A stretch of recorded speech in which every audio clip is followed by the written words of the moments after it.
in the quite delightful form of Miss Crystal Gayle. Her roots are as authentic as her big sister Loretta Lynn's. She grew up in hardship, always seen as the quiet shadow behind a famous name. But Crystal Gayle's story was never that simple. Years of fame, personal struggles, and sacrifices slowly reshaped her life in ways fans never truly understood. Now, in a new chapter, she's revealing a side of herself that feels completely different from the image the world once knew. So, what really changed? Let's take a closer look. The coal dust and the songbird. Crystal Gayle entered the world with a name that bore no hint of the stardom that would eventually follow. She was born Brenda Gayle Webb on January 9, 1951, nestled within the rugged, unforgiving hills of Kentucky. As the youngest of 8 children, her earliest reality was a small, fragile cabin in Butcher Hollow, a place that shuddered under the winter frost and stifled its inhabitants in the summer heat. In that house, coal dust was a constant, unwelcome guest. It coated the porch, the laundry, and the faces of her family, seemingly settling even on their sense of hope. Hunger was a familiar companion. Meals were often nothing more than a rotation of thin beans, scraps of cornbread, and whatever wild greens they could scavenge from the surrounding hillsides. Luxury was non-existent. They shared an outhouse in the back, and on the coldest nights, the family huddled together beneath heavy quilts while the mountain wind slipped through the wall cracks, whistling as if it were also searching for a bit of warmth. Since she arrived when her parents were already exhausted and financially drained, Brenda grew up with the heavy awareness of being the accident. It wasn't a title she used for sympathy, but rather a reflection of the visible strain her birth added to a household that was already running on empty. Yet, amidst the daily struggle, a glimmer of something beautiful began to emerge. Though their neighbors were equally penniless, they practiced a culture of trade. When there was no money for food or help, they traded music. The family living room would frequently transform into a makeshift stage, where a night weighed down by worry could be salvaged by the sound of laughter. Even before she was steady on her feet, little Brenda would sing. She was tiny, but when she opened her mouth, the adults listened with an intensity that suggested her songs provided a different kind of nourishment. Her mother, Clara, labored until her hands appeared far older than her years. Her father, Melvin, whom everyone knew as Ted, descended into the dark belly of the mines day after day. He endured the grueling work because 8 children depended on him for their next meal. While the mines provided a meager paycheck, they exacted a terrible price. Year after year, coal dust migrated into his lungs, and the dreaded black lung disease took a firm, suffocating hold. By the time Brenda was old enough to form lasting memories, the sound of her father struggling for air had become the soundtrack of their home. His persistent coughing was a constant reminder of the cost of survival, and the rags he used were often stained with black phlegm. He was a man of immense toughness, but that grit couldn't halt the internal damage. It only allowed him to mask the pain for a short while. Eventually, the very foundation of their lives shifted once more. When Brenda was still a small child, the Kentucky mines shuttered their doors, and what little income they possessed evaporated. With few options left, the family gathered their meager belongings and migrated to Wabash, Indiana. They were chasing the promise of factory jobs and the hope that specialized doctors might be able to offer Ted some relief. They settled into a weathered miners' colony, where the houses were huddled together like exhausted boxes. The familiar Kentucky hills and the swimming creeks of her infancy were replaced by flat gray streets and the blaring of factory horns. In this new environment, a different kind of isolation took root. Brenda intentionally softened her thick mountain accent to avoid being an outcast, but poverty remained a shadow that refused to be left behind. Food remained a luxury, her clothes were perpetually patched, and a sense of shame followed her into the classroom. To cope, she learned the art of keeping her head low, and her emotions even lower, hiding the world inside her from everyone else. The shadow of a legend. The darkest chapter arrived in 1959 when Ted collapsed following a massive stroke. Brenda was only 8 years old at the time. In one heart-wrenching moment, her father was there, and in the next, he was gone, leaving the already fragile household feeling empty, in a way the young girl could not put into words. As the funeral concluded, something unexpected happened. Brenda did not cry. It wasn't a lack of love, but rather that her grief had retreated inward, locking itself away. This hidden sorrow began to manifest in her hands through nervous, uncontrollable movements and the habit of biting her nails until they bled. She became silent and guarded, as if speaking might cause her entire world to shatter. Her mother, Clara, tried to help, but when a stern doctor harshly commanded Brenda to stop her nervous habits, the moment didn't heal the pain. Instead, it forced her to learn how to mask it. She discovered how to appear composed while her internal world was in turmoil. Clara, now a widow, didn't have the luxury of grieving openly. With children still at home and bills piling up, she had no choice but to work. She took on exhausting, thankless jobs, cleaning and assisting wherever she could, just to keep the family afloat. Brenda observed every bit of this struggle, the weary gait, the grueling early mornings, and her mother's relentless refusal to give up. This kind of survival teaches a child a sharp lesson, that love is often synonymous with sacrifice, and that quitting is simply not an option. During these years, one family member seemed to exist in an entirely different reality. Loretta Lynn, 19 years older and already married, was quickly ascending toward fame. To Brenda, Loretta was both a sister and a distant myth. This distance created a quiet ache, as Brenda lacked the typical comfort of an older sister, while Loretta's life accelerated elsewhere. This left a void where guidance should have been, a gap that later transformed into a heavy shadow when Brenda began her own singing career. When the music industry eventually took notice, they didn't see Brenda first. They saw Loretta's little sister. That was how she was introduced and discussed, with constant comparisons that measured her worth before she even uttered a note. While Loretta helped out of genuine love, that support came with a weight. The very connection that opened doors made it difficult for Brenda to walk through them as an independent artist. This tension remained in the background, fueling a quiet sense of hurt and resentment. Eventually, Brenda made a difficult choice. She stopped trying to imitate anyone else. She veered away from the path others tried to force her onto, and embraced the natural qualities of her own voice, smooth, soft, and distinct. This was the true beginning of her life, built not on family legacy, but on her own terms.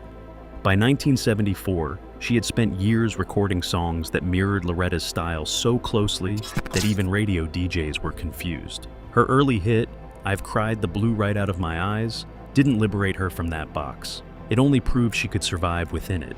Tired of being viewed as a copy or a borrower of success, she took a risk and signed with United Artists, despite those who whispered it was a blunder. That decision shifted everything. She was paired with producer Alan Reynolds, who recognized what others had missed. He realized her voice was too polished for the rough country mold she had been given. Together, they crafted a softer, more radio-friendly sound. Although traditionalists were skeptical, the style fit her perfectly. The change wasn't an instant miracle, but when Wrong Road Again was released, it proved she wasn't a clone. It climbed the charts and held its position long enough for the public to stop focusing on Loretta and start listening to Crystal. The definitive moment arrived with "Don't It Make My Brown Eyes Blue." The song didn't just succeed, it exploded. It shattered the boundaries between country and pop, reaching from Nashville to the world. It became the kind of timeless track that felt as if it had always existed. When she secured a Grammy for the performance, the truth was undeniable.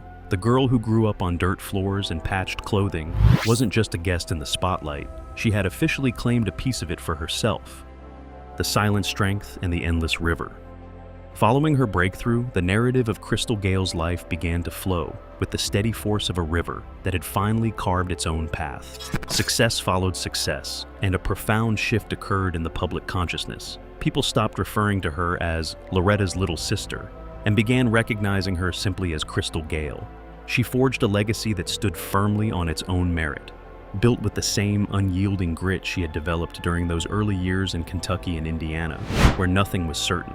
Even her deep-seated need for stability, a longing that took root when her father was taken far too soon, manifested in her personal life. She clung to love, to consistency, and to a way of living that wouldn't evaporate overnight. Crystal Gayle's legendary floor-length hair was never intended to be a mere marketing gimmick. Its origins were far more intimate and personal. In the late 1960s, while still a teenager in Wabash, Indiana, she made a quiet, solemn vow to herself. She would never cut her hair again. She was only 16 at the time, still navigating the heavy aftermath of a difficult childhood. Her family had uprooted from rural Kentucky after her father, Melvin Ted Webb, succumbed to black lung disease in 1959. Life at home was crowded and chaotic with 7 older siblings, and the looming shadow of her sister Loretta Lynn's fame seemed to touch everything. For the young Brenda Gayle Webb, choosing to let her hair grow wasn't about vanity. It was an act of reclamation. It was about establishing a sense of control and having one singular part of her existence that belonged entirely to her. That youthful decision took root and grew alongside her. Long before the music industry realized what a powerful visual asset it would become, the hair had already woven itself into the fabric of her identity. While her mother, Clara, had once encouraged more traditional, shorter styles, Crystal leaned into the opposite direction, embracing a soft, quiet defiance. By 1970, at the age of 19, she signed with Decca Records with hair that already cascaded down to her knees. In the heart of Nashville, a city then defined by neat, sensible bobs, her appearance was an immediate anomaly. Yet, she didn't lead with her image. She simply lived as herself. And eventually, the woman in the hair became inseparable in the eyes of the world. When true superstardom arrived, that private promise transformed into a global trademark. Following the massive success of Don't It Make My Brown Eyes Blue in 1977, her silhouette became an indelible icon of country music. On tours during the late 1970s, her hair literally swept the stage floor as she performed for sold-out audiences. It provided a commanding presence before she even sang a single note, forcing the crowds to lean in with wonder. From the front rows, whispers often rose about whether such a thing could possibly be real. Crystal met the skepticism with her trademark charm. During a 1979 CBS special, she playfully told the audience that it was indeed all hers and grew an inch every month. The laughter and applause that followed confirmed the truth. The hair was real, the image was authentic, and so was the woman behind the voice. As the decades marched on, her hair continued its descent, transcending its status as a striking feature to become a part of American musical folklore. By the early 1990s, on her 5'2" frame, it reached the floor. Official measurements eventually clocked it at 61 inches, meaning it draped around her like a living, silken cape. While it was a vision of beauty, it carried a daily burden of inconvenience that the public rarely saw. On stage, it was a constant companion to the floorboards. Backstage, it became a hazard, snagging on doorknobs or catching on equipment. In dressing rooms and trailers, she had to meticulously pin it up just to move. During a live performance, she had to maintain a mental map of where her hair was at all times, especially while wearing heels, because one misplaced step could transform a moment of glamour into a physical disaster.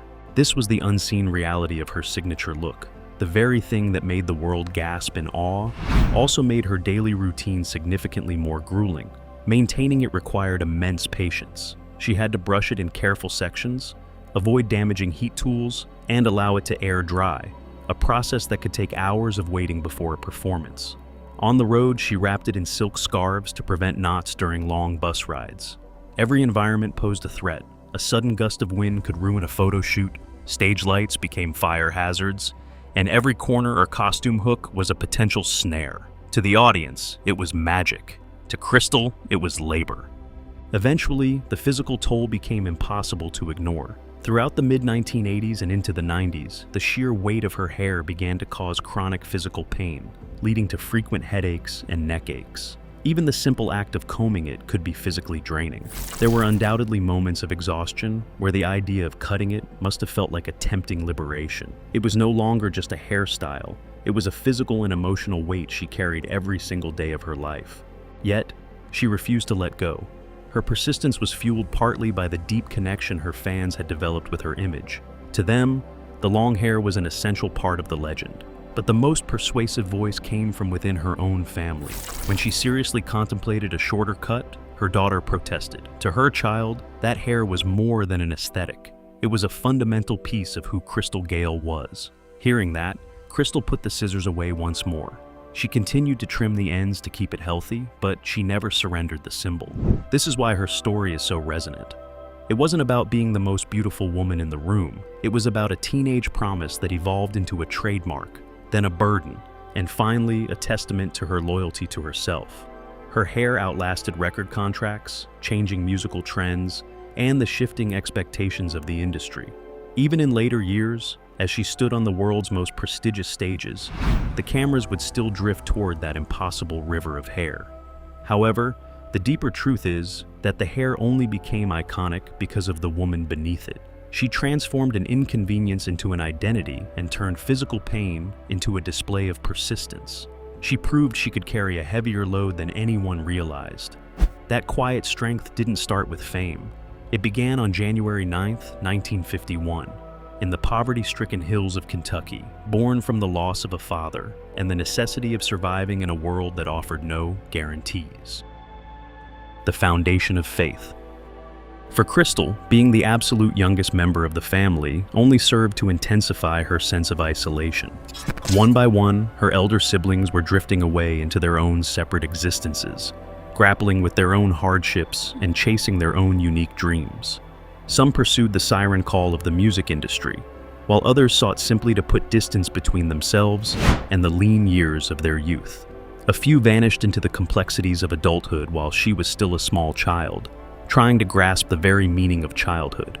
The house in Butcher Hollow, which by all accounts should have felt crowded and bursting with life, could suddenly feel cavernously empty. In that heavy silence, music transformed into her ultimate sanctuary. It provided a tangible shape to emotions for which she possessed no vocabulary. It offered a private room where she could store her sorrow without the burden of explanation. This internal processing became a lifelong habit. While the world outside witnessed a woman of immense grace, polish, and unshakable calm, she was frequently navigating a sea of private grief just beneath the surface. Success, as it turned out, was no shield against agony. Family tragedies continued to mount with a relentless rhythm. Her brother, J. Lee Webb, faced deep personal struggles that the entire family had to shoulder. Other losses followed in the succeeding years, and with each departure, Crystal's reaction remained remarkably consistent. She would mourn in the shadows, then walk back onto the stage. She would weep in private, then stand perfectly composed in the spotlight, as though her world were entirely intact. This wasn't a sign of coldness or detachment. It was a pure mechanism of survival. Having learned at a tender age that the world does not stop turning for a broken heart, she kept her feet moving even when her spirit felt like lead. That same resilient pattern defined her professional trajectory. Even after she gained entry into the music industry, true acceptance remained elusive. Initially, she was presented to the public through the lens of a name that was already a household staple. She was branded as Loretta Lynn's younger sister. While that association certainly helped unlatch doors that might have remained closed, it also confined her to an incredibly restrictive space. In those early days, the industry power players attempted to manufacture her into a carbon copy of Loretta. Her vocal style was steered in that direction, her visual image was curated to match, and the underlying message was unmistakable: stay familiar, stay predictable, and remain the little sister. However, Crystal realized she could not inhabit that shadow indefinitely. Despite her profound respect for Loretta, she understood that remaining in that mold would mean never truly discovering her own identity. Consequently, she made the bold decision to pivot. She transitioned toward a smoother, more velvet-like sound, a style that maintained a country heart but invited the melodies of pop music. This shift altered the course of her life. Early tracks like Wrong Road Again served as a prelude to the coming storm, and then Don't It Make My Brown Eyes Blue became a global phenomenon. Suddenly, she was no longer a footnote in someone else's biography. She was the architect of her own sound. Yet, this victory carried an unexpected price. Country traditionalists felt she had strayed too far toward the mainstream, while pop enthusiasts occasionally viewed her as too rooted in Nashville. She was winning the world, but she found herself perpetually caught between two distinct territories. This in-between existence shaped her character more deeply than most observers realized. From the outside, her life appeared to be a continuous reel of glamour: elegant gowns, iconic floor-length hair, sophisticated television specials, and a string of chart-topping hits. But internally, there was a constant vibrating tension. She was perpetually working to insulate herself from the sting of grief, the weight of constant comparison, and the unforgiving judgment of an industry that demanded she appear untouched by any of it. Her polished public image became more than just a brand. It became her armor. It allowed her to stand before millions with a radiant smile while privately carrying burdens that the public would never see. Throughout this whirlwind of fame and pressure, one specific relationship provided her with an unshakable ground. Long before the era of sold-out stadium tours and platinum-certified records, there was Bill Gatsamos. Their narrative took root in the hallways of their high school in Wabash, Indiana, back when Crystal Gayle was still Brenda Gayle Webb to everyone who knew her. At that time, she was merely a shy, young girl trying to find her footing in a complicated world. Bill wasn't attracted to the glitz of fame because fame hadn't arrived yet. He knew her before the meticulously crafted image, before the gold records, and before the suffocating weight of public expectation. This distinction was vital. It meant their connection was forged on a foundation of reality long before the world began making demands of her. They remained a united front through those early, precarious years of her career. When they eventually married in 1971, they were stepping into a future that was impossible to forecast. Crystal's professional journey was still in its infancy, and the road ahead was notoriously unstable. Her initial recordings weren't achieving the success the label had envisioned, and the comparisons to her sister remained a constant buzzing noise. But Bill's belief in her was unwavering, and that faith became the bedrock upon which she stood. When she felt the need to shatter her old image and risk everything on a new sound, he was her primary advocate. As the music business grew increasingly demanding and convoluted, Bill did far more than provide emotional support. He stepped into the role of the vital machinery that kept her life from spinning out of control. Through every high and every heartbreak, he was the consistency she had been searching for since her childhood in the hills of Kentucky. The enduring song. Eventually, Bill stepped fully into the role of manager, a transition that fundamentally altered the architecture of everything behind the scenes. While Crystal stood bathed in the spotlight, Bill shouldered the immense pressure that lived just beyond the stage's edge. He became the shield, navigating the complex world of contracts, bookings, high-stakes negotiations, and the relentless schedules that can so easily consume an artist's soul. He took custody of the business affairs so that she could remain focused entirely on the music. That quiet, steady labor mattered far more than most observers ever realized. The history of the music industry is littered with love stories that shattered under the combined weight of ego, substance abuse, distance, and the grueling nature of constant travel. Somehow, their bond did not break. A significant reason for this endurance was that Bill never harbored an interest in becoming part of the show himself. He remained the anchor, steady, useful, and perpetually present. That steadfastness became even more vital as their family began to grow. Crystal wasn't just attempting to navigate a high-profile career. She was simultaneously trying to be a devoted wife, a present mother, a daughter, and a sister. These roles often collided at once, all while private grief and familial obligations continued to simmer in the background. When children entered their lives, the balancing act reached a new level of intensity. Her world was a whirlwind of tours, recording sessions, and public appearances. Yet it was also filled with backstage feedings, hurried family reunions, and the sharp, painful realization that time at home was a finite resource. Bill was the one who helped hold those two worlds together. He guarded her privacy when the outside world became too deafening. He managed crises with a quiet efficiency, making it possible for her to keep moving forward without losing her way. This is precisely why their marriage remains such a striking anomaly in Nashville. In an environment where so many country music unions collapsed under the spotlight, theirs endured for decades. It didn't survive because they were living in some protected fantasy. It survived because they cultivated habits of loyalty and reliability that proved stronger than the surrounding chaos. Crystal had witnessed firsthand how devastating fame could be to a household through the lives of those closest to her. She understood that stardom could be a poison to a home if left unchecked. Therefore, the fact that she and Bill remained a united front year after year spoke volumes about the foundation they had built. It wasn't a flashy relationship designed for the cameras. It was solid, real, and unbreakable. Even with that internal support, one specific relationship remained perpetually complicated in the public eye: her bond with Loretta Lynn. Onlookers were always hungry to reduce their connection to a simplistic tabloid narrative. They craved stories of bitter rivalry, jealousy, and explosive headlines. But the reality of family is never that tidy. Crystal loved Loretta with a profound depth. It was Loretta, after all, who had pushed open those first difficult doors for her. There was a lifetime of admiration, gratitude, and shared history between them that could never be unwritten. Yet, alongside that love, there were tensions that resided quietly beneath the surface for many years. Much of that friction stemmed from the very success that defined Crystal's career. As her crossover sound gained momentum and her image grew increasingly sophisticated, the contrast between the two sisters sharpened. Loretta became the symbol of a raw, more traditional country truth, while Crystal embodied a polished, soft elegance with immense crossover appeal. The public and the industry both felt that divide, and naturally, the family felt it too. This didn't mean the love evaporated, it simply meant they were human. Sisters are capable of admiring one another while still inadvertently bruising one another's spirits.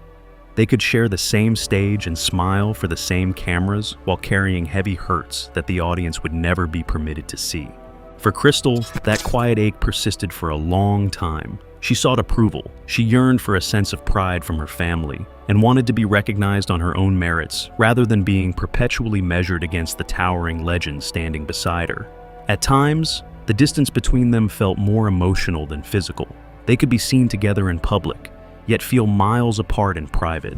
But even during the seasons of greatest strain, the love remained the foundation. It never went away. It simply coexisted with the pain. That truth became even more poignant during Loretta's final years. As time began to soften the jagged edges of old tensions, Crystal moved closer. What the public often failed to notice was the deep tenderness that returned during those twilight days. The relationship was no longer about professional comparisons or the weight of legacy. It became about simple presence, shared memories, and genuine care. As Loretta's health began to fail, Crystal appeared in ways that were intensely personal and shielded from the prying eyes of the media. The little sister, who had once lived in the massive shadow of a legend, had become, quite simply, a sister again. That transition was profound. It allowed for a gentler chapter and provided the necessary room for forgiveness and peace. Following Loretta's passing, the loss seemed to settle into the fabric of Crystal's life in a transformative way. Grief has a way of altering the color of one's world, making the past feel more immediate and memory more vibrant. It reinforced her belief that family was more important than any accolade. In this season of her life, Crystal moved toward a clear sense of tranquility. While the world still recognized her as the icon with the legendary hair, the crossover hits, and the polished voice, underneath that exterior was a woman who had spent a lifetime carefully carrying her sorrows and transmuting them into song. The image of her home in Nashville serves as a perfect metaphor for this stage of her journey. After decades in the relentless glare of the spotlight, through all the records and grueling tours, she chose a quieter path. Her home isn't a loud monument to celebrity wealth.